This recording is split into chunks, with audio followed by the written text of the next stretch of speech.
we're gonna see that Puerto Rico is having probably the worst crisis in current history. And its crisis shows in a set of several combined crises. It's like a multi-layer crisis. And I've identified six types of crisis that combine to the general crisis of Puerto Rico. First one is the structural economic crisis. Second one is the fiscal and debt crisis of the Commonwealth of Puerto Rico, which we call the ELA, Estado Libre Asociado, the crisis of the main political bourgeois parties, crystallized in the PNP, the New Progressive Party, and the PPD, it's a Democratic Popular Party. The crisis of social resistance and labor movements, and the climate change crisis. So I'm going to be talking a little bit about each of these and how they are combined to provide a huge crisis of the political situation in Puerto Rico. First one is the structural economic crisis. Puerto Rico is a typical colonial economy dominated by US capital. It's been like that since the invasion in 1898. The productive structure of the island or the islands is, I have divided in three long periods. From 1900 to 1947, it was mainly a commercial agricultural economy for export, mainly sugar, and of course dominated by US sugar companies. From 1947 to up to 2006, it was industrialization for export. Agriculture almost disappeared in this period. And the industrialization was based in tax exceptions for US companies mainly, not only US, but mainly US companies. So we have had in the 20th century, basically, half of the century was agricultural economy with little industrialization, besides the industrialization in the agriculture. And in the second part of the century, it was industrialization and agriculture was mainly destroyed. So the poles of the economy were in one case, mainly agricultural, very low industrialization, and in the other half, it was the other way around. So it's been completely unilateral, the economy of Puerto Rico in mainly since the US invasion in 1998. And in 2006, it was a phase-out completion of tax exemptions for US corporations operating in Puerto Rico and under the Federal Code 936, which provided tax exemptions for main companies of the US that established in Puerto Rico for several decades. They eliminated those exemptions, and they were mostly pharmaceutical companies that in 2006, they just closed down operations in Puerto Rico and leave Puerto Rico. So 2006 marks the beginning of a long depression of Puerto Rico's economy. We had positive growth rate until 2000 and negative since then. More than half of the 180,000 relatively well-paying jobs in the manufacture have been lost since 2000, mainly because of this 93 code federal companies that lost their tax exemptions in Puerto Rico, and they just closed operations. So out of 190,000 manufacturing jobs that we had in Puerto Rico in 2000, we have now like 71,000 jobs. So it's been a huge blow to Puerto Rican economy, the loss of these manufacturing jobs. It's not that we defend what we had with the 936 companies, but the reality is that they close these companies in Puerto Rico without any kind of substitution or alternative for the development of the economy of Puerto Rico. Around 20% of total jobs in Puerto Rico have been lost since 2006 in both private sector and public sector. We'll be talking about the reduction of government since 2006 in next slides. The unemployment rate in Puerto Rico has been permanently in two digits. It's close to 12%. It never has been below 10% probably since the industrialization process in the 1950s. The per capita income has been, for the last 50 years in Puerto Rico, half of the income of the poorest state of the Union, which is Mississippi. So should Puerto Rico become a state of the United States, which I don't think it will, we will be definitely the poorest state of the Union. And the income, the income, average income of the families of Puerto Rico is half as it is for Mississippi. 45% of Puerto Rican people live under the official poverty standards. 55% of children in Puerto Rico live under the official poverty standards. Since 1970, because of that, those high level of poverty in Puerto Rico, steady increase in federal funded welfare programs have been taking place, increasing, of course, the dependency on Puerto Rico's economy. And this is mainly, we believe this is mainly the basic reason why more people are asking for Puerto Rico to be a state of the United States. It's because of this highest dependency of the economy of Puerto Rico. They don't believe that Puerto Rico can stand by itself with this kind of dependency. And this is a real problem that we have. We have had, and we will see numbers on those, high rates of migration, especially for the US in these last 15 years.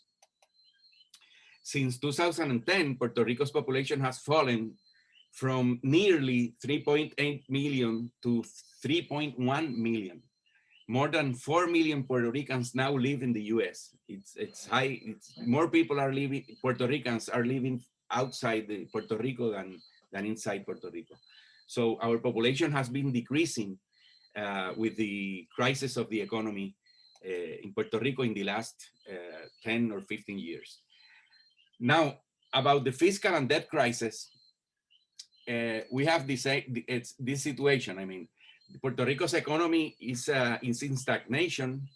The government revenues have been falling mainly because of a tax and sanctions policy that keeps still in the main policy of Puerto Rican government to bring companies to Puerto Rico is giving them tax exceptions. There have been some revisions of taxes for the rich, so they are paying less taxes. And those two combine together with the loss of employees in both private and public sector, as we mentioned earlier, the public debt of Puerto Rico has increased considerably in the last years. And austerity policies have been applied to Puerto Rican people in these last 15 years, as we will see.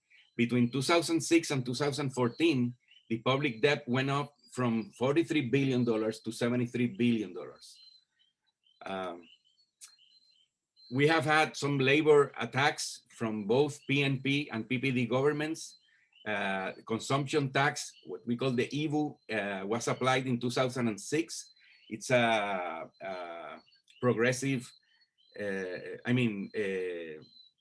tax that is applied for everybody the same. It's like the opposite of progressive is regressive tax, which is terrible for the working people. mass firings of public employees in 2009, what we call Law 7 of 2009, fired 20,000 people from government, mainly following the neoliberal policies that the government is too big, and that's part of the problem of the economy. And of course, this what this does is make the economic crisis even worse. Labor rights have been frozen and collective bargaining in the public sector in 2009 with the PNP government and in 2014 with the PPD government. Labor reform eliminating important rights for workers in public and private sectors have been in place. That was recently after 2017. They approved labor reform, eliminating some important rights, as we will see later. Reduction of public employment through attrition, that's been a major problem also. Reduction of funding for the UPR, and we will see some numbers about that. In 2015, the Puerto Rican government officially recognizes that the public debt is unpayable, and we have to be renegotiated. In 2016, the U.S. Congress adopted the Puerto Rico Oversight and Management Board, which PROMESA, and established the Fiscal Board, which we call the Junta de Control Fiscal. This was established in 2016. In 2017, hurricanes Irma and Maria destroyed the islands of Puerto Rico. That's the main island of Puerto Rico, Vieques and Culebra. In 2020, earthquakes and pandemia have an important impact on Puerto Rico's economy. We had some important earthquakes at the end of 2019 and the beginning of 2020 that destroyed, mainly in the south of Puerto Rico, many schools and buildings. And since then, most of the students in the south of Puerto Rico have not been able to go to school because first of the earthquakes and then because of the pandemic. The Fiscal Board, since 2017, has been applying severe austerity measures to Puerto Rico. We will be talking about that. The legislature of Puerto Rico and the governor generally follow the directions of the junta, of the Fiscal Board. However, there have been some important contradictions and divisions between them, and we will be talking about that later tonight, mainly regarding the pensions. The Fiscal Board wants to reduce the pensions and convert the pension systems into contributed systems,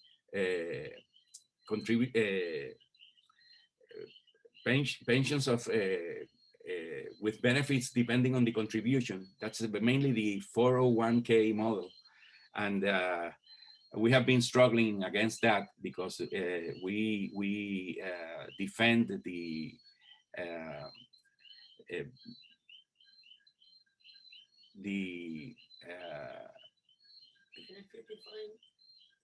pensions with the guarantee benefits, with the they don't depend on the market and stuff like that. The board's diagnosis of Puerto Rico's problem can be briefly summarized. The debt crisis is attributed to the big government, and the economic stagnation is blamed on excessive regulation and labor rights. So the neoliberal dogma that is imposed in the Fiscal Board leads to the usual recipes of cuts in public spending, privatization of public services, and attacks on labor rights and benefits. And that's exactly what they have been doing since 2017 when they came to the island. And currently we have a struggle against the Fiscal Board, their plan for restructuring the debt, which is mainly to reduce the services for the Puerto Rican people and favor the large bondholders, the vulture funds. They have already done that with some of the debt, of the public debt of Puerto Rico. So fiscal board plan is cut on labor rights, privatize charter schools, for example, privatization of electric company that they just completed. The private electric company started working in Puerto Rico in June 1st. And it was a huge blow to the electric union, the UTIER, which was the strongest union in Puerto Rico. And that was a huge blow to all the labor movement in Puerto Rico, that they basically completed the privatization of the electric company in Puerto Rico. And they are now talking about possible privatization of the water company. Actually, they have done this 3 times in the past, and it has been a disaster all 3 times, and the government has to recover the administration of the water company. But they are now talking about, again, privatization of the water company. More than 50% of the budget reduction for the UPR. The UPR has been has had a reduction in its budget of more than 50% in the last 4 years, and that's a huge blow. One of the implications of that is that the tuition cost for UPR students has increased by 150% in the last 4 years. So it's been a really tough for students. And we will see that the students, they went into a strike in the 11th campus of the University of Puerto Rico in 2017. They lost that strike, and since then, each year they have had a tuition increase, and the student movement is really weak in this moment. The pension systems, as I said, the fiscal board wants to convert to the contribute definition, like the 401k model, in opposition to the defined benefits plan, which as of today, active teachers and retired teachers, police force, and the UPR, they have defined benefits plan, and fiscal board wants to convert them into contribute definition. The main reason is that the government has to can put much less money in the pension plans of the employees. And they also are calling for pension reductions for the people already retired. They want to cut 8.5% of the pensions for people already retired. And this is one of the main reasons why the government and the legislature of Puerto Rico are in contradiction with the fiscal board. The debt restructuring of the public debt has been totally favorable to large bondholders, future funds, and inclusive. It has been completely unfavorable to local bondholders, and I mean, the fiscal board hasn't been able hasn't been able. No, they haven't done it because they don't want to do it. Define the essential services of Puerto Rico, of the government, the public services, and I want to talk a little bit about this law that was approved recently by the legislative component of the government and signed by the governor. We call it the Ley de Retiro Digno. The translation, the best translation I could find is like dignified retirement law. And actually the name of the law doesn't make justice to it, because it's much more than a law to defend retirements and pensions. It does much more than that. It establishes and defined benefit system for public employees. So this is, instead of converting the pension plans to 401k model, they defend and establishes that the plans will be a defined benefit system for public employees, active and retired. The law defines the essential services that the fiscal board hasn't done yet. It establishes that no illegal debt should be paid. So it calls implicitly for an audit of the debt and cancel all the illegal debt.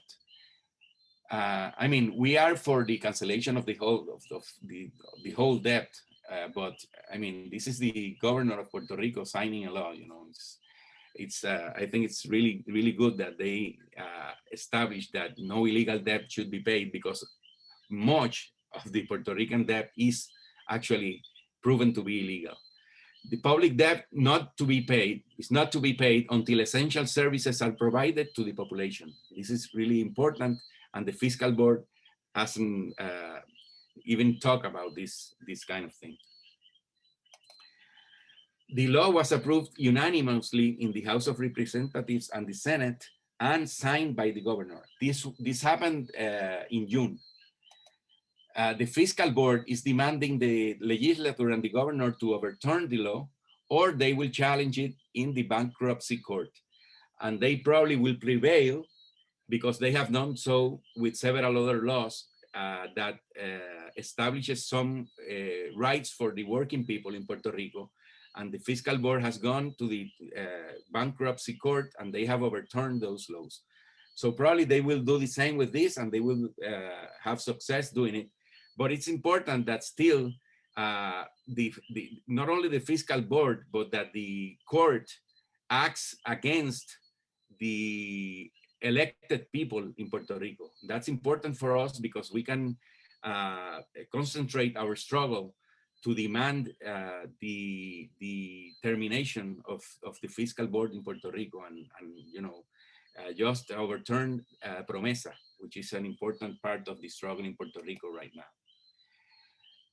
Now I'm going to talk a little bit about the crisis of the Commonwealth of Puerto Rico. It's very short.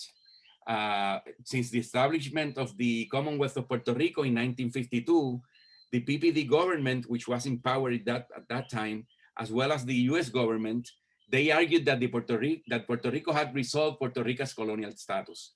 However, more recently, decisions by the President of the United States, in that moment, Barack Obama, the US Congress and US courts, they have been clearly established that Puerto Rico is under the territorial clause of the US Congress.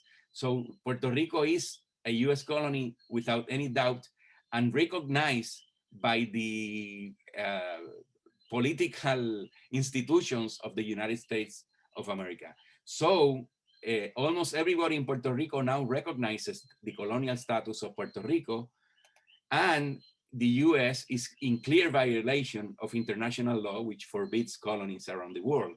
And you know, they are just having a colony in its backyard, and you know, going like that, like nothing is happening.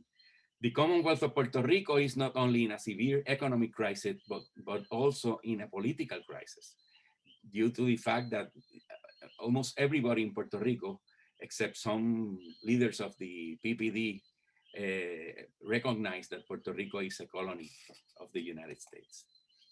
And we have a slide, well, the ELA is being dismantled in the few decades since 1952.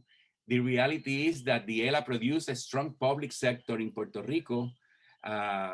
It increased the living standards to many Puerto Ricans, but now that is not the case.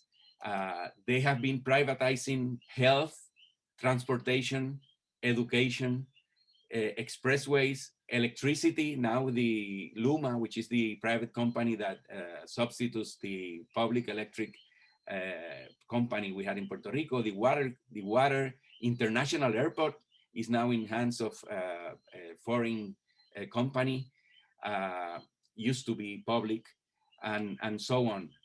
So the process in the last 20 years have been a process of dismantling the Commonwealth of Puerto Rico, with a combined deterioration of life conditions of Puerto Ricans in terms of salaries, housing conditions, employment conditions.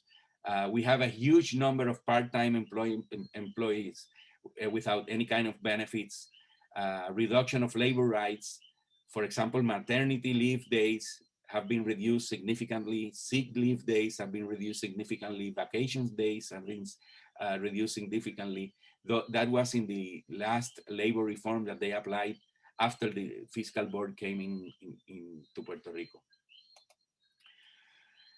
The migration and increase inequality. From 2006 to 2019, the population reduction has been 16.23%.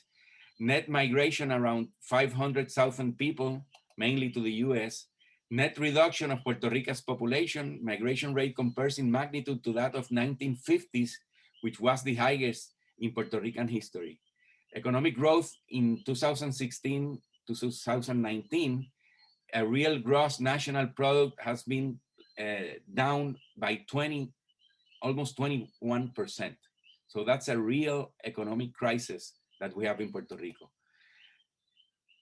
However, owners of capital, properties, land, their income has increased by 69.29% in these years. The employees' income, however, salaries, mainly salaries, has decreased by 8.23%. So there has been a huge inequality increase in Puerto Rico in the last few years. Owners are richer, the rich people are richer, the huge majority of the people, the working class, are poorer.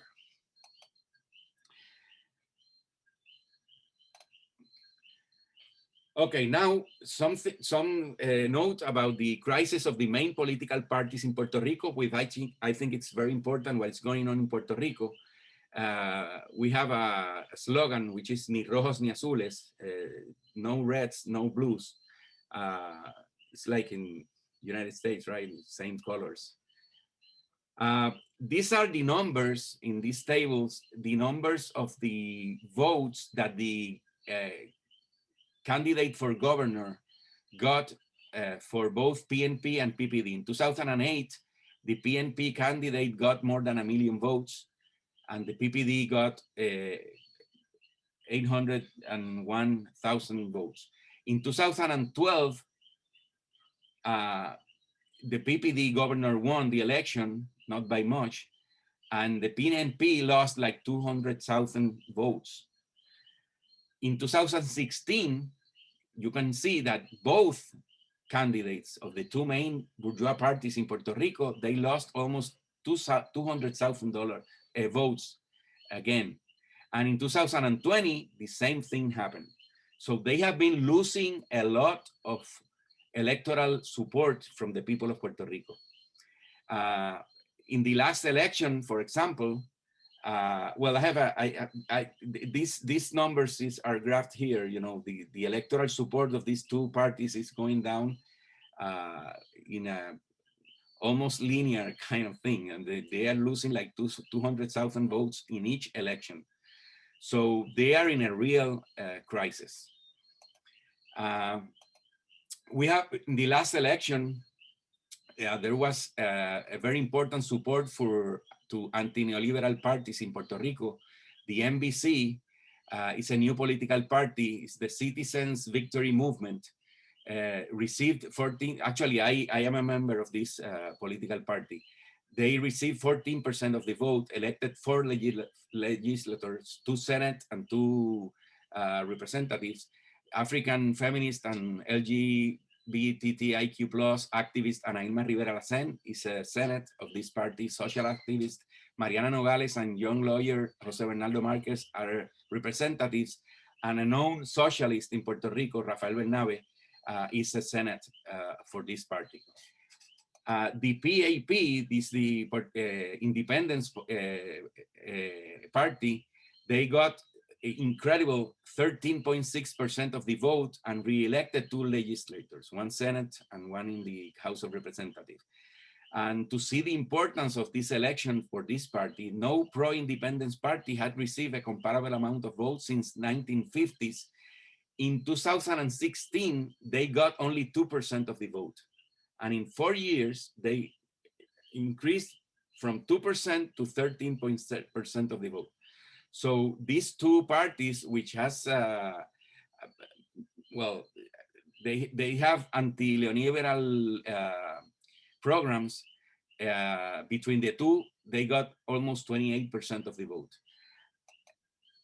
It's important to note that a new right-wing religious fundamentalist party, which is the Proyecto Dignidad, Dignity Project party, they got 6.8% of the vote and elected 2 legislators. So this is important to take note of it. I mean, this is a very dangerous party that is increasing in support, mainly from churches.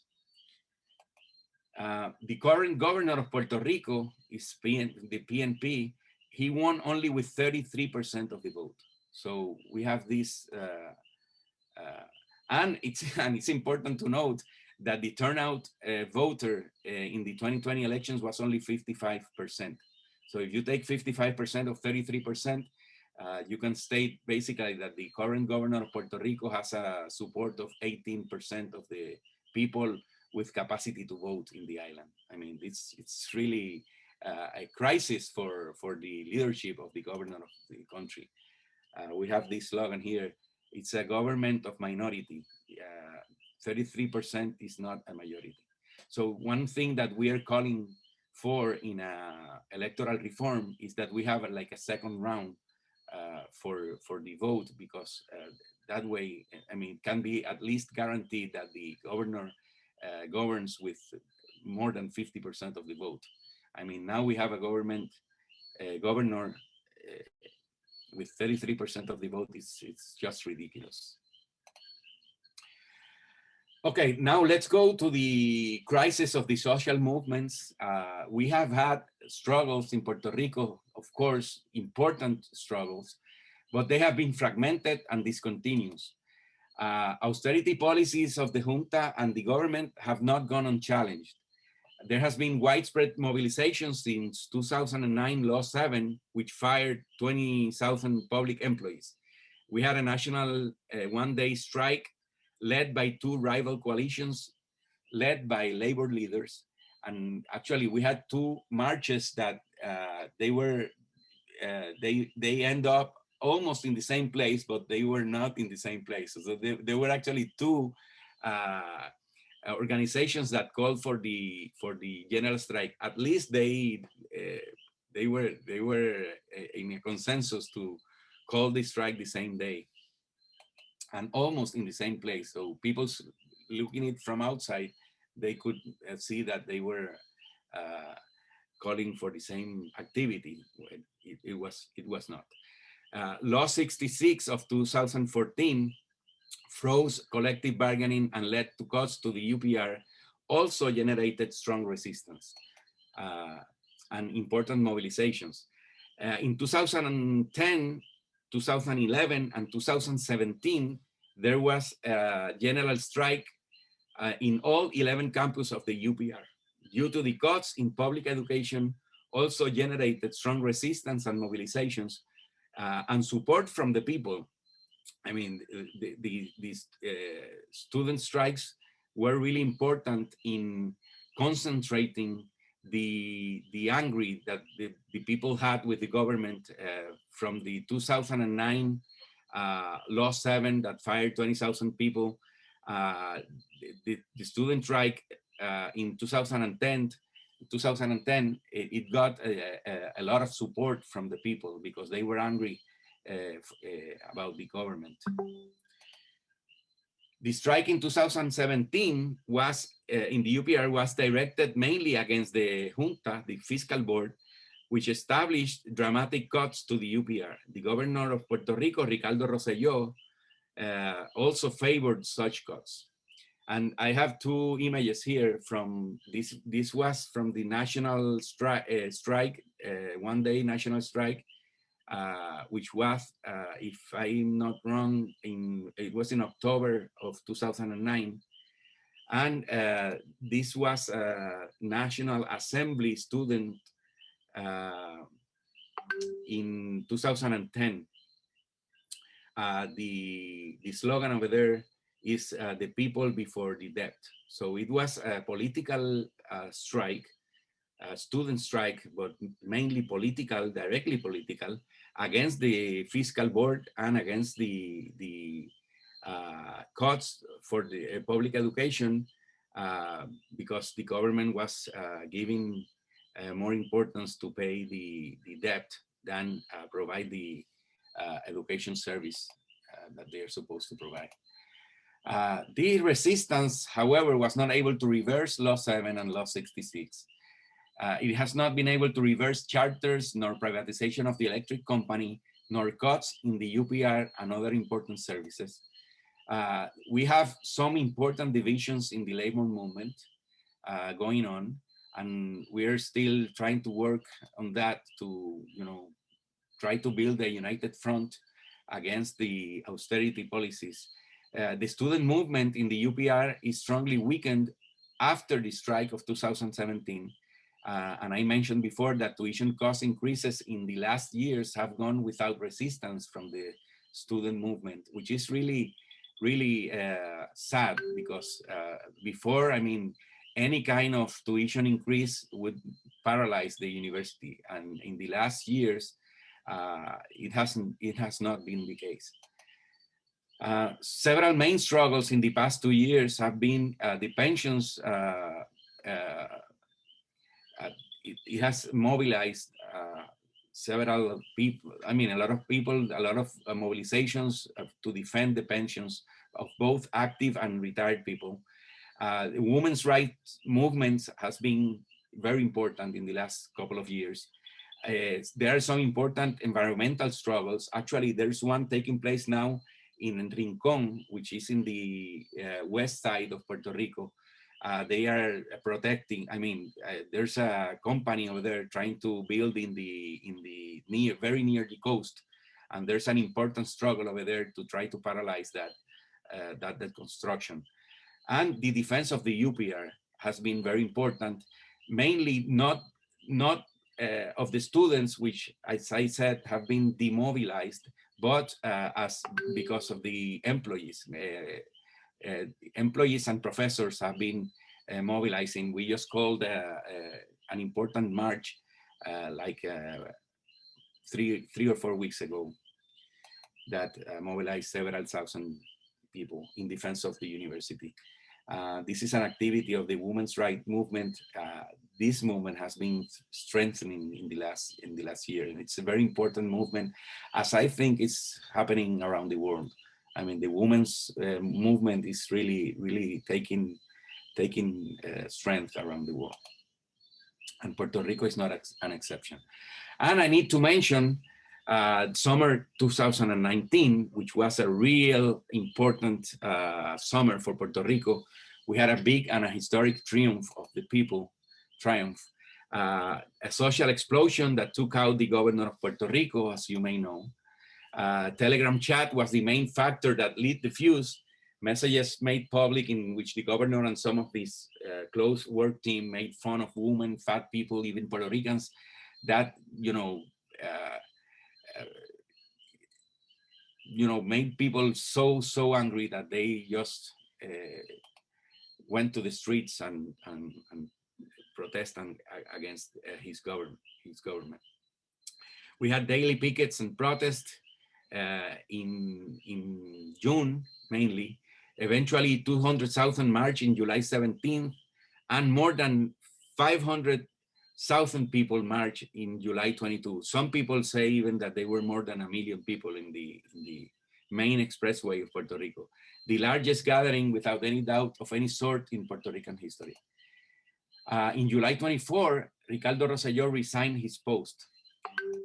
Unfortunately, the social movement has not been able to maintain the level of organization required to reverse austerity measures that the government and the junta are still imposing to Puerto Rican people since then. And the social movement had an important impact, undoubtedly, on the 2020 electoral results, which I just showed you that the two main anti-neoliberal programs, party that defended anti-neoliberal programs, got between the two 28% of the vote, which is really important for us. But we have not been able to repeat the mass mobilizations of that summer, or even close to them. And certainly the pandemic didn't help for that matter. We have had whole year of paralyzation, basically. We have been protesting in this last summer. We had some important protests. It was in cars. We were in our cars in caravanas protesting the government. Actually, the last two 1st of May's, the 1st of May in 2020 and 1st of May of 2021, the protests have been mainly in cars. Actually, this last 1st of May, we had several thousand people protesting in their cars.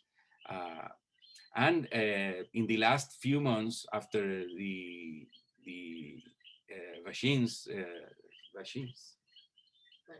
vaccines, now we are again,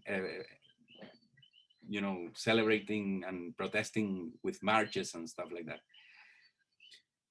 So these are two pictures about the huge mobilizations that we had the 22nd of July, 2019. It was really, really impressive how to see, it's like out of 6 people in Puerto Rico went to the streets to try to make the governor resign, and actually he had to do it. I mean, but we thought that we could try to have a summer 2020 and to protest against the privatization of the electric company, but we just couldn't make it. There was some important mobilizations, but I mean, several thousand people. And the climate change crisis, just a slide about it. We had hurricanes Irma and Maria in 2017 with catastrophic consequences, more than 4,000 people deaths and material damages estimated in $80 billion. Lack of electricity for more than 6 months in most of the island. We have had in the last years a loss of coast around the island because of the climate change.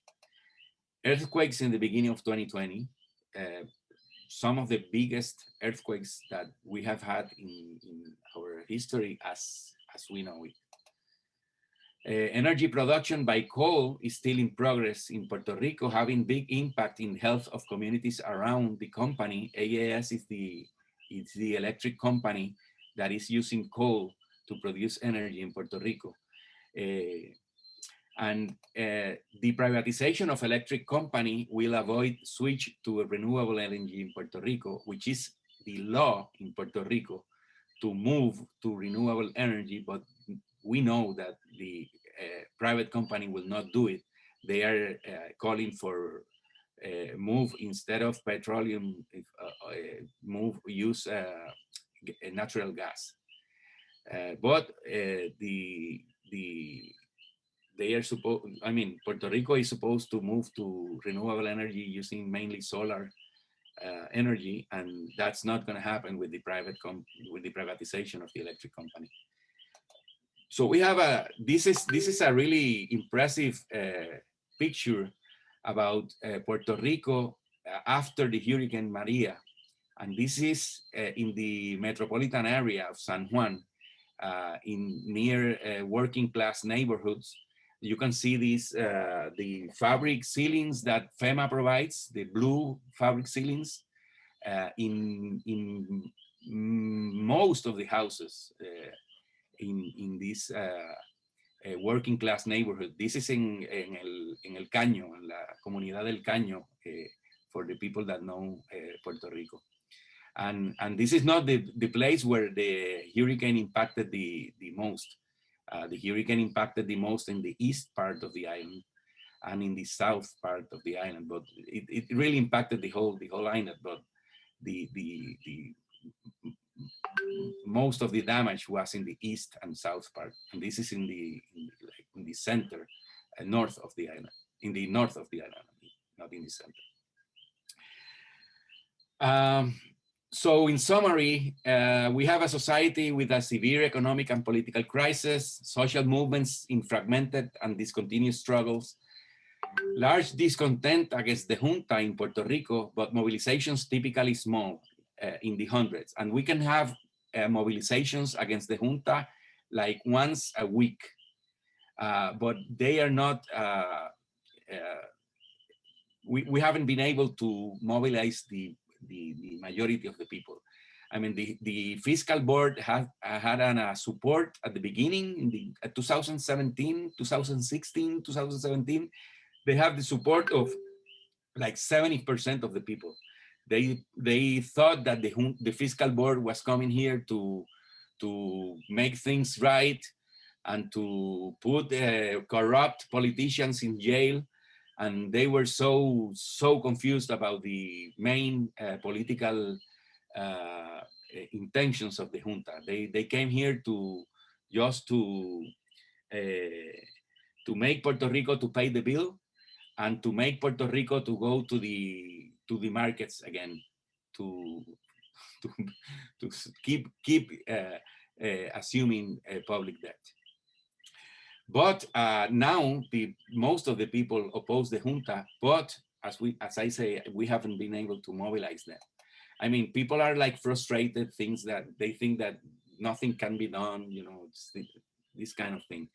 The labor movement is divided, but some of its sectors, like the organization which I belong to, the A.P.P.U, that's the university professors, we're still trying to recompose a united front against the austerity policies and the junta.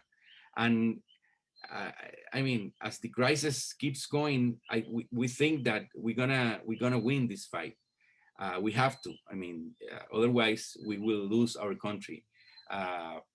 Rich people still they are coming to Puerto Rico like in a fiscal paradise. They have approved some laws that give them total exemptions of tax exemptions for rich people to come to Puerto Rico. They are buying land. They are, you know, coming to Puerto Rico just to avoid paying taxes. Actually, the federal government is now viewing these laws because these people are just, you know, making fun of governments around the world, and you know, just avoiding paying their dues to the government. So we are still trying to increase the struggle against the junta, against the government, against the policies of austerity. And that's basically what I have.